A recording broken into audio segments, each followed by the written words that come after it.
السلام عليكم ورحمة الله. الحمد لله رب العالمين. اللهم صل على محمد وعلى آل محمد كما صليت على إبراهيم وعلى آل إبراهيم إنك حميد مجيد. يا أيها الذين آمنوا اتقوا الله حق تقاته ولا تموتن إلا وأنتم مسلمون. الله أكبر الله أكبر لا إله إلا الله الله أكبر അല്ലാഹു അക്ബർ വലില്ലാഹിൽ ഹംദ്. ഈദ് ആഘോഷിക്കാൻ വേണ്ടി ഒരുമിച്ച് കൂടിയവരാണ് നാം എല്ലാം. അല്ലാഹു നമ്മിൽ നിന്ന് സ്വീകരിക്കുമാറാകട്ടെ. ബലിപെരുന്നാൾ ആ വാക്കിൽ തന്നെയുണ്ട് ത്യാഗത്തിന്റെ പെരുന്നാളാണ്. മഹാനായ ഇബ്രാഹിം അലൈഹിസ്സലാത്തു വസ്സലാമും കുടുംബവും എപ്പോഴും നമ്മുടെ മനസ്സിലുണ്ടാകും ബലിപെരുന്നാൾ എന്ന് പറയുമ്പോൾ. ബലിപെരുന്നാൾ ഉയർത്തിപ്പിടിക്കുന്ന ഏകദൈവ വിശ്വാസവും ത്യാഗസമർപ്പണത്തിന്റെയും ആദർശം പൂർണ്ണമായി ഉൾക്കൊള്ളാൻ നമുക്ക് സാധിക്കണം എന്നതാണ് ഓരോ ബലിപെരുന്നാളും നമ്മെ ഓർമ്മപ്പെടുത്തുന്നത്. ആഘോഷം എന്ന് പറഞ്ഞാൽ ഒരുപാട് ആഹ്ലാദ പ്രകടനങ്ങളല്ല.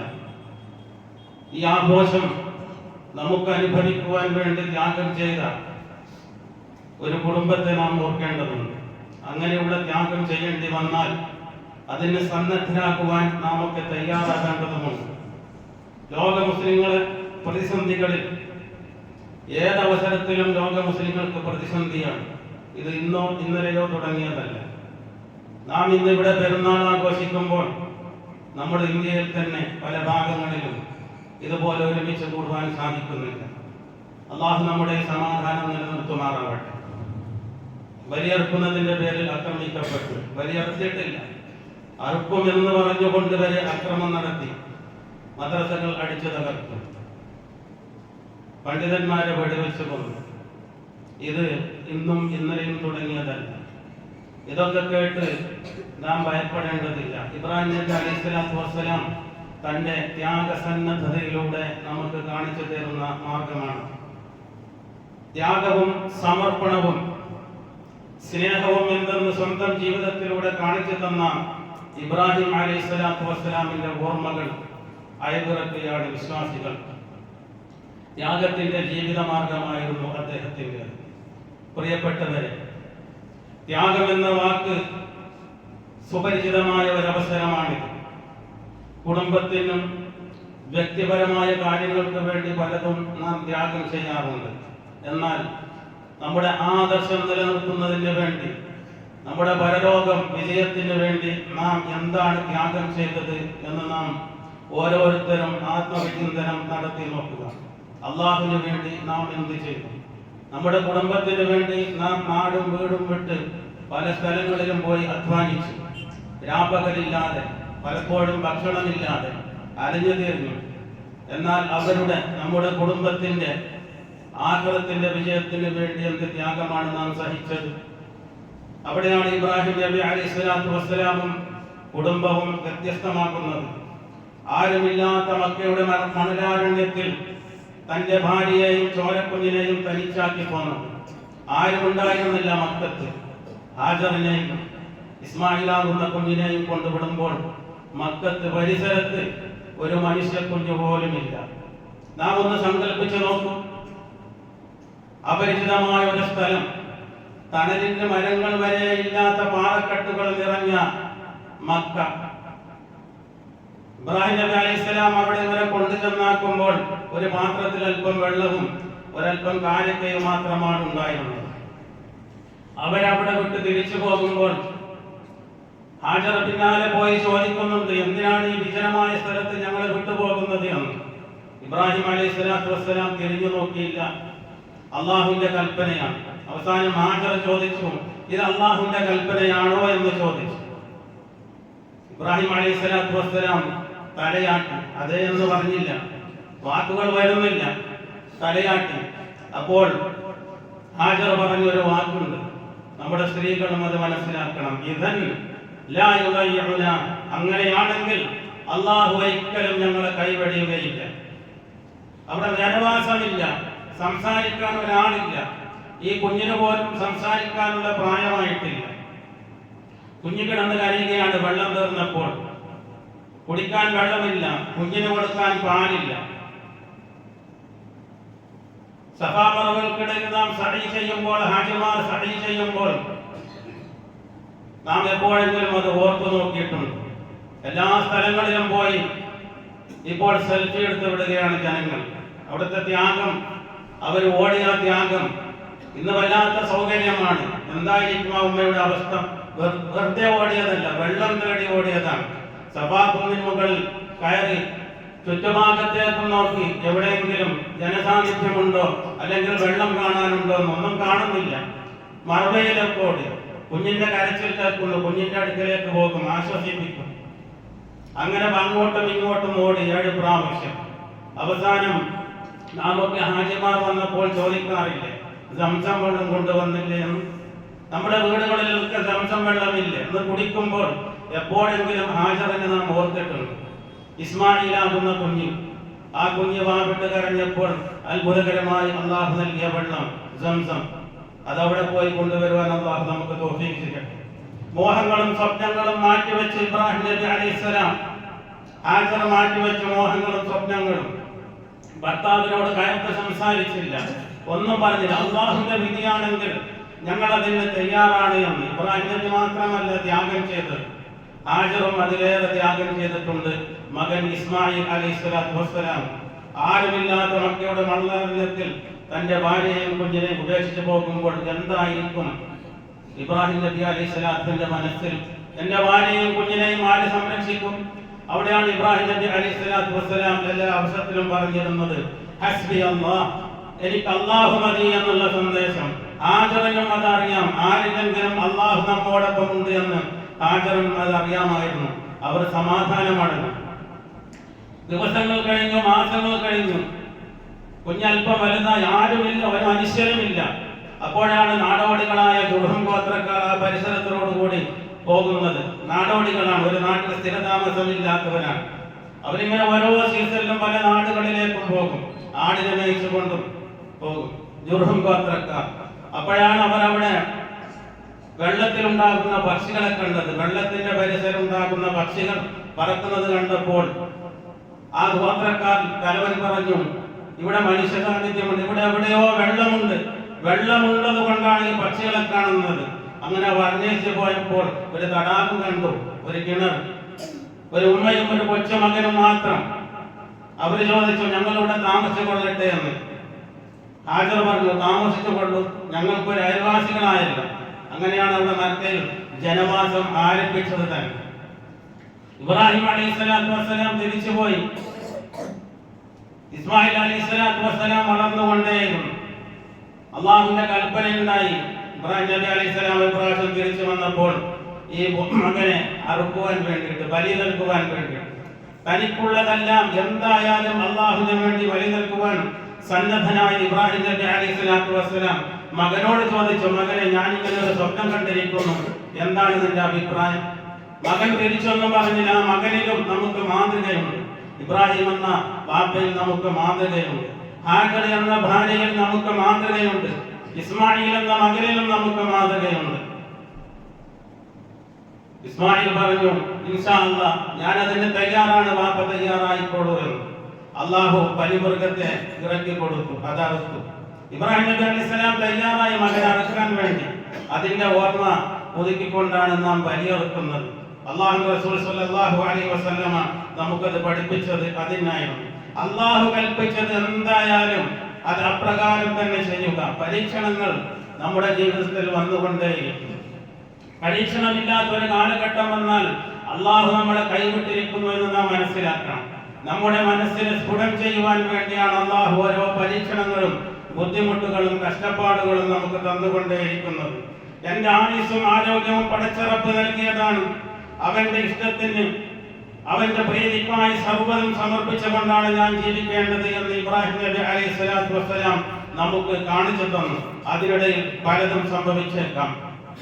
പൂർണ്ണമായും ഇസ്ലാമിലേക്ക് കടന്നു വരിക, ഭാഗികമായി അല്ല, പൂർണ്ണമായും മനസ്സും ശരീരവും മുഴുവനുമായി ഇസ്ലാമിലേക്ക് കടന്നു വരിക.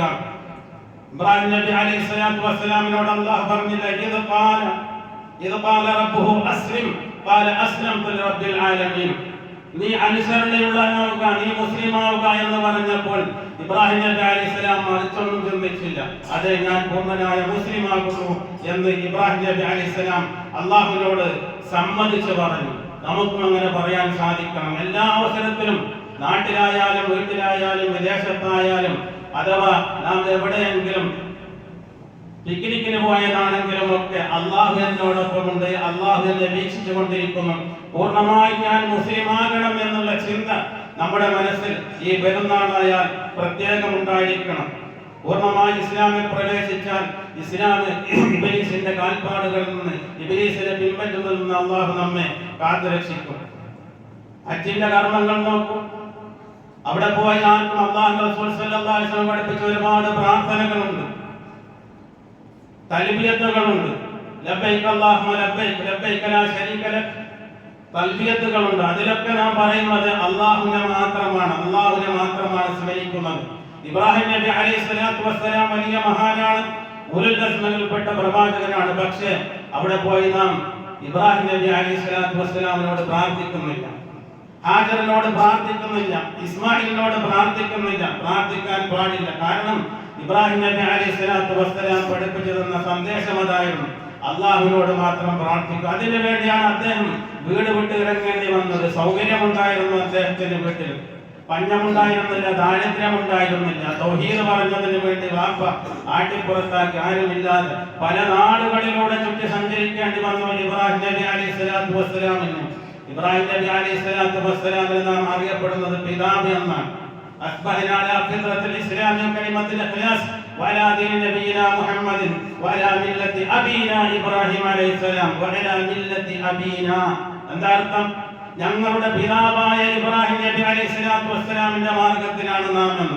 ആദ്യമായി ഇബ്രാഹിം നബി അലൈഹി സ്വലാത്തു വസ്സലാം നമ്മുടെ പിതാവാണ്. ആ പിതാവ് മക്കളോട് കാണിച്ച വാത്സല്യം നമ്മളും കാണിക്കണം നമ്മുടെ മക്കളോട്. ആ മകൻ ബാപ്പയോട് കാണിച്ച ബഹുമാനം, മക്കൾ ബാപ്പയോട് കാണിച്ച അനുസരണം മക്കൾ മക്കളായ നാം നമ്മുടെ ബാപ്പമാരോട് കാണിക്കണം. ഹാജർ ഭർത്താവിനോട് കാണിച്ച ആ അനുസരണം, അള്ളാഹുവിനോട് കാണിച്ച അനുസരണം, കുഞ്ഞിനോട് കാണിച്ച വാത്സല്യം, അത് നമ്മുടെ സ്ത്രീകളിലും ഉണ്ടാക്കണം. എല്ലാം നമുക്ക് മാതൃകയാണ്. ഇബ്രാഹിം അലൈഹി സ്വലാത്തു വസ്സലാമിന്റെ കുടുംബം മുഴുവൻ നമുക്ക് മാതൃകയാണ്. അതുകൊണ്ട് നാം ഏത് ആഘോഷിക്കുമ്പോഴും നാം മറക്കാതിരിക്കുക, വലുത് നമ്മളൊന്നുമല്ല, ഒരു ഭരണാധികാരിയും വലുതല്ല, നമ്രൂദ് വലിയവനല്ല, ഫിർഔൻ വലിയവനല്ല, ഒരു ഭരണാധികാരിയും വലിയവനല്ല. ഏറ്റവും വലിയവൻ അല്ലാഹു മാത്രമാണ് എന്ന് ഉദ്ഘോഷിക്കുവാനാണ് ഇബ്രാഹിം നബി അലൈഹി സ്വലാത്തു വസ്സലാമും അതിനു പിറകെ ഇബ്രാഹിം നബി അലൈഹി സ്വലാത്തു വസ്സലാമിന്റെ പ്രാർത്ഥനയ്ക്ക് ഫലമായി ഭൂമിയിൽ അവതരിച്ച മുഹമ്മദ് മുസ്തഫ സ്വല്ലല്ലാഹു അലൈഹി വസല്ലം ഒക്കെ നമ്മെ പഠിപ്പിച്ചതാണ്. ലാ ഇലാഹ ഇല്ലല്ലാഹ്, അല്ലാഹു അല്ലാതെ ആരാധനക്കനാർ ആരുമില്ല. അല്ലാഹു അക്ബർ വലില്ലാഹിൽ ഹംദ്, അല്ലാഹുവാണ് ഏറ്റവും വലിയവൻ. അല്ലാഹുവിന് മുകളിൽ ആരുമില്ല, ഒരു ശൈഖുമില്ല, ഒരു വലിയുമില്ല, ഒരു തങ്ങളുമില്ല, ആരുമില്ല. അല്ലാഹുവാണ് ഏറ്റവും വലിയവൻ എന്ന്.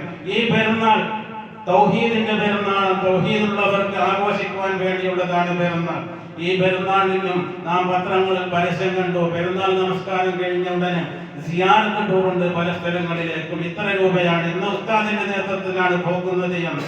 ഇബ്രാഹിം നബി അലൈഹി സ്വലാത്തു വസ്സലാമിന്റെ ഈ ത്യാഗം സ്മരിച്ചുകൊണ്ട് അല്ലാഹു അല്ലാത്ത ഒരാളോട് വിളിച്ച് പ്രാർത്ഥിക്കരുത് എന്ന് പഠിപ്പിച്ച ഇബ്രാഹിം നബി അലൈഹി സ്വലാത്തു വസ്സലാമിനെ ഓർത്തുകൊണ്ട് പെരുന്നാൾ ആഘോഷിക്കുമ്പോൾ എങ്ങനെ അല്ലാഹു അല്ലാത്തവരോട് പ്രാർത്ഥിക്കാൻ വേണ്ടി നാടുകൾ നമുക്ക് സഞ്ചരിക്കാൻ സാധിക്കും? അവിടെ നിന്ന് അല്ലാഹു രക്ഷപ്പെടുത്തിയതാണ് എന്നെയും നിങ്ങളെയും ഒക്കെ. അല്ലാഹു രക്ഷപ്പെടുത്തിയതാണ്. നാം എപ്പോഴും ഞാൻ പറയാറുള്ളത് പോലെ അല്ലാഹു നമുക്ക് ചെയ്ത ഏറ്റവും വലിയ സൗഭാഗ്യം ഈ തൗഹീദാകുന്ന ഹിദായത്ത് അല്ലാഹു നമുക്ക് നൽകി എന്നുള്ളതാണ്. അതിനുവേണ്ടി നാം എപ്പോഴും മറ്റുള്ളവരെക്കാൾ പ്രത്യേകിച്ച് നാം എപ്പോഴും അല്ലാഹുവിനെ സ്മരിച്ചുകൊണ്ടേയിരിക്കണം. അൽഹംദുലില്ലാഹില്ലദീ ഹദാനാ ലിഹാദാ വമാ കുന്നാ ലിനഹ്തദിയ ലൗലാ അൻ ഹദാനല്ലാഹ്. ഈ ഹിദായത്ത് അല്ലാഹു നമുക്ക് നൽകിയിരുന്നില്ലായിരുന്നുവെങ്കിൽ നമ്മുടെ സഹോദരങ്ങൾ പോകുന്നത് പോലെ ഈ ശിർക്കിലേക്കും കുഫറിലേക്കും ബിദ്അത്തിലേക്കും നാം ചെന്നെത്തുമായിരുന്നു. അല്ലാഹു നമ്മെ രക്ഷപ്പെടുത്തിയതാണ്. അതിനുവേണ്ടി ചെറിയ ചെറിയ ത്യാഗങ്ങൾ നമുക്ക് സഹിക്കേണ്ടി വന്നിട്ടുണ്ട് പലർക്കും. ചെറിയ ചെറിയ ത്യാഗങ്ങൾ. കുടുംബങ്ങൾ നമ്മോട് എതിർപ്പ് പ്രകടിപ്പിച്ചിട്ടുണ്ട്. അപ്പോൾ കുടുംബങ്ങൾ നമ്മെ എതിർക്കുമ്പോൾ നാം ഓർക്കേണ്ടത് ഈ വാപ്പ ഇബ്രാഹിം ആകുന്ന മകനും ആദരാകുന്ന പിതാവിനെയും നാം തമ്മിൽ കൂട്ടി ബന്ധിപ്പിച്ചു നോക്കുക. എത്ര സങ്കടത്തോടു കൂടിയാണ് ഇബ്രാഹിം നബി അലൈഹിസ്സലാം വീട്ടിൽ നിന്ന് ഇറങ്ങിപ്പോയത്. നമ്മുടെ പിതാക്കൾ നമ്മുടെ വീട്ടിൽ നിന്ന് ആട്ടി ഓടിച്ചില്ലല്ലോ. ചുരുക്കം ചില ആളുകൾക്ക് അത് സംഭവിച്ചിട്ടുണ്ട്. അങ്ങനെ സംഭവിച്ചാൽ തന്നെ നമ്മെ ഏറ്റെടുക്കുവാൻ പലരുമുണ്ട്. മറ്റുള്ള ജനങ്ങളുണ്ട്. ഇബ്രാഹിം നബി അലൈഹിസ്സലാത്തു വസ്സലാമിന് ആരും ഉണ്ടായിരുന്നില്ല. വിജനമായ മരുഭൂമിയിൽ കൊണ്ടാക്കുമ്പോൾ ഹാജറിന്റെ കൂടെ മറ്റു മനുഷ്യരില്ല. ഇസ്മായിൽ എന്ന കുഞ്ഞല്ലാതെ മറ്റാരുമില്ല. അപ്പോഴൊക്കെ അവരുടെ മനസ്സിലുണ്ടായിരുന്നത് ഹസ്ബി അല്ലാഹ്, ഹസ്ബി അല്ലാഹ്. തൗഹീദ് പറഞ്ഞതിന് വേണ്ടി ഇബ്രാഹിം നബി അലൈഹിസ്സലാത്തു വസ്സലാമിനെ തീകൊണ്ടിലിടാൻ നമ്രൂദ് തീരുമാനിച്ചപ്പോൾ ആ നമ്രൂദ് ഉണ്ടാക്കുന്ന തീക്കുണ്ടിലേക്ക് വിറക് നിറച്ചാക്കിയ ഒരു സമൂഹം ഉണ്ടായിരുന്നു ഇബ്രാഹിം നബി അലൈഹിസ്സലാത്തു വസ്സലാമിന്റെ കാലത്ത്. അവർക്ക് സങ്കടം വന്നപ്പോൾ, അവർക്ക് രോഗം വന്നപ്പോൾ അതിന്റെ മുക്തിയായി ഇബ്രാഹിമിനെ കത്തിക്കുവാൻ വേണ്ടി ഉണ്ടാക്കുന്ന തീക്കുണ്ടിലേക്ക് വിറക് നിറച്ചാക്കിയവരായിരുന്നു. അങ്ങനെയുള്ള ഒരു സമൂഹത്തിനെ സ്ഫുടം ചെയ്ത് തൗഹീദിന്റെ ആളുകളായി, തൗഹീദിനെ ക്ഷണിച്ച് തൗഹീദിന്റെ ആളുകളായി മാറ്റുവാൻ സഹായിച്ച ഇബ്രാഹിം നബി അലൈഹിസ്സലാത്തു വസ്സലാം നമ്മുടെ നാട്ടിൽ ശിർക്കും ബിദ്അത്തും നടന്നുകൊണ്ടിരിക്കുമ്പോൾ നാം അത് കണ്ടില്ല എന്ന് നടക്കരുത്. അല്ലാഹു നമ്മോട് ചോദിക്കും, നീ എന്ത് ചെയ്തു എന്ന്. ഇബ്രാഹിം നബി അലൈഹിസ്സലാത്തു വസ്സലാമിന്റെ ത്യാഗം പറഞ്ഞുകൊണ്ട് നീ സുഭിക്ഷമായി ഭക്ഷിച്ചത് മാത്രമാണോ? അല്ല, ഇബ്രാഹിം നബി അലൈഹിസ്സലാം നടത്തിയ പ്രബോധനത്തിന്റെ ഏതെങ്കിലും ഒരു അംശം നടത്തുവാൻ നിനക്ക് സാധിച്ചോ എന്ന് ചോദിക്കുമ്പോൾ അല്ലാഹു നമ്മോട് ചോദിക്കും. നിന്റെ ഇൽമിനെ പറ്റി അല്ലാഹു ചോദിക്കുമെന്നാണ്. നിന്റെ ഇൽമ കൊണ്ട് നീ എന്ത് ചെയ്തു എന്ന്, നീ പഠിച്ചത് കൊണ്ട് നീ എന്ത് ചെയ്തു എന്ന് അല്ലാഹു നമ്മോട് ചോദിക്കും. നമ്മുടെ ആയുസ്സിനെ പറ്റി ചോദിക്കും, നമ്മുടെ ധനത്തിനെ പറ്റി ചോദിക്കും, നമ്മുടെ അറിവിനെ പറ്റിയും ചോദിക്കും. നാം ഒക്കെ മനസ്സിലാക്കിയവരാണ് അല്ലാഹു അല്ലാതെ ആരുമില്ല, ആരാധനക്കർഹനായി അല്ലാഹുവിനേക്കാൾ വലിയവൻ ആരുമില്ല എന്ന് മനസ്സിലാക്കിയവരാണ് നാം. അല്ലാഹു അക്ബർ, വലില്ലാഹിൽ ഹംദ്. ഭയപ്പെടുത്തിയും ഒറ്റപ്പെടുത്തിയും ഒരു സമുദായത്തിന്റെ ധൈര്യം കെടുത്തുവാൻ ശ്രമിച്ചുകൊണ്ടിരിക്കുന്നു ഭരണകൂട ഭീകരതകൾ. പല നിയമങ്ങളും പുതുതായി കൊണ്ടുവന്നുകൊണ്ടേയിരിക്കുന്നു. സ്കൂളുകളിലും കോളേജുകളിലും നമ്മുടെ വിദ്യാർത്ഥികൾക്കെതിരായി വലിയ ഗൂഢാലോചന തന്നെ നടന്നുകൊണ്ടിരിക്കുന്നു. വിദ്യാഭ്യാസ രംഗത്തിൽ നിന്ന് നാം പിന്മാറുവാൻ വേണ്ടി നാം ജാഗ്രതരാവുക, ഇസ്ലാമിൽ അടിയുറച്ചു നൽകുക, ഈമാൻ കളയാതെ സൂക്ഷിക്കുക. കാരണം ഇങ്ങനെയൊക്കെ നമുക്ക് വരുവാനുള്ള കാരണം അല്ലാഹു റസൂൽ സ്വല്ലല്ലാഹു അലൈഹി വസല്ലം പറയുന്നു, സല്ലല്ലാഹു അലൈക്കും ദുല്ല ലാ യൻസിഉ ഹത്താ തർജിഉ ഇലാ ദീനിക്കും. അല്ലാഹു നിങ്ങളുടെ മേൽ നിന്യത ചൊരിയും, അല്ലാഹു നിന്യന്മാരാക്കും നിങ്ങളെ. അതിന് പരിഹാരമാർഗവും അല്ലാഹു റസൂൽ പഠിച്ചു. ദീനിലേക്ക് മടങ്ങാതെ അല്ലാഹു ആ നിന്യത ഊരിയെടുക്കുകയില്ല. ഈ നിന്യത മാറണമെങ്കിൽ ദീനിലേക്ക് പൂർണ്ണമായും മടങ്ങുക. പരിപൂർണമായി ദീനിലേക്ക് കടന്നു വരിക. അല്ലാഹു നമ്മുടെ നിന്യത മാറ്റിത്തരും. ആ ദീനിലേക്ക് പൂർണ്ണമായി കടന്നു വരാതെ നാം സിന്ദാബാദ് വിളിച്ചത് കൊണ്ടോ ആരെയും ആക്ഷേപിച്ചത് കൊണ്ടോ നിന്യത മാറാൻ പോകുന്നില്ല. പൂർണ്ണമായി മുസ്ലിങ്ങളാവുക. സമുദായത്തിന്റെ ഇജ്ജത്ത് തിരിച്ചു പിടിക്കാനുള്ള അവസരം ഓർമ്മപ്പെടുത്തുക. സമുദായത്തിന്റെ ഇജ്ജത്ത് തിരിച്ചു പിടിക്കണം. അതിനുവേണ്ടി ഇബ്രാഹിമിലേക്ക് നാം മുറുകെ പിടിക്കണം. ഇബ്രാഹിം നബി അലൈഹിസ്സലാത്തു വസ്സലാം തന്റെ മാർഗം മുറുകെ പിടിച്ചതുകൊണ്ട് നമ്രൂദിന്റെ തീകൊണ്ടിൽ നിന്ന് അല്ലാഹു രക്ഷപ്പെടുത്തി. പല പ്രയാസങ്ങളിലും ഇബ്രാഹിം നബി അലൈഹിസ്സലാത്തു രക്ഷപ്പെടുത്തി. എല്ലാ പ്രവാചകന്മാരെയും അല്ലാഹു രക്ഷപ്പെടുത്തി. മഹാജലപ്രളയം ഉണ്ടായപ്പോൾ നൂഹ് നബി അലൈഹിസ്സലാത്തു വസ്സലാമിനെ അല്ലാഹു രക്ഷപ്പെടുത്തി. കടലിൽ വീണ് മത്സ്യം വിഴുങ്ങിയ യൂനുസ് നബി അലൈഹിസ്സലാത്തു വസ്സലാം നമ്മുടെ മുമ്പിലുണ്ട്. ചരിത്രം അല്ലാഹു രക്ഷപ്പെടുത്തി. എന്തായിരുന്നു അവരുടെ ക്വാളിറ്റി? എന്തായിരുന്നു? ലൂത്ത് നബി അലൈഹിസ്സലാത്തു വസ്സലാമിന്റെ രാജ്യം മുഴുവനും അടിമേലായപ്പോഴും ലൂത്ത് നബി അലൈഹിസ്സലാമിനെയും വിശ്വാസികളെയും അല്ലാഹു രക്ഷപ്പെടുത്തി. എന്തുകൊണ്ട്? അവരുടെ മനസ്സിൽ കളങ്കമില്ലായിരുന്നു. അടിയുറച്ച തൗഹീദി വിശ്വാസം അവരുടെ മനസ്സുകൾ ഉണ്ടായിരുന്നു. നാമും നമ്മുടെ മനസ്സ് പരിപൂർണമായും അല്ലാഹുവിലേക്ക് അടുപ്പിക്കുക. അല്ലാഹു നമ്മെ സഹായിക്കും. നിങ്ങൾ അല്ലാഹുവിനെ സഹായിച്ചാൽ അല്ലാഹു നിങ്ങളെ സഹായിക്കും. എങ്ങനെയാണ് അല്ലാഹുവിനെ സഹായിക്കുക? നിങ്ങൾ തൗഹീദിനെ ജീവിക്കുക, അല്ലാഹുവിന്റെ കൽപ്പനകൾ മുറുകെ പിടിച്ചുകൊണ്ട് ജീവിക്കുക. എങ്കിൽ തീർച്ചയായും അല്ലാഹുവിന്റെ സഹായം നമുക്കുണ്ടാകും. നമ്മുടെ ഇസ്സത്ത് അല്ലാഹു കാത്തുരക്ഷിക്കുകയും ചെയ്യും. അല്ലാഹു അക്ബർ, അല്ലാഹുവാണ് വലിയവൻ. വലില്ലാഹിൽ ഹംദ്, അവനാണ് സർവസ്തുതിയും എന്ന മന്ത്രത്തിൽ ഉയർത്തി ഹറമിലും മറഫയിലും മുസ്ദലിഫയിലും മദീനയിലും കഴിയുന്ന കയറി ഇറങ്ങുകയാണ് ഹാജിമാർ അതിലൊരു കണ്ണിയാകുവാൻ നമുക്കും ആഗ്രഹമുണ്ട്. അവരുടെ ഹജ്ജും ഉംറയും ഒക്കെ അല്ലാഹു സ്വീകരിക്കുമാറാവട്ടെ.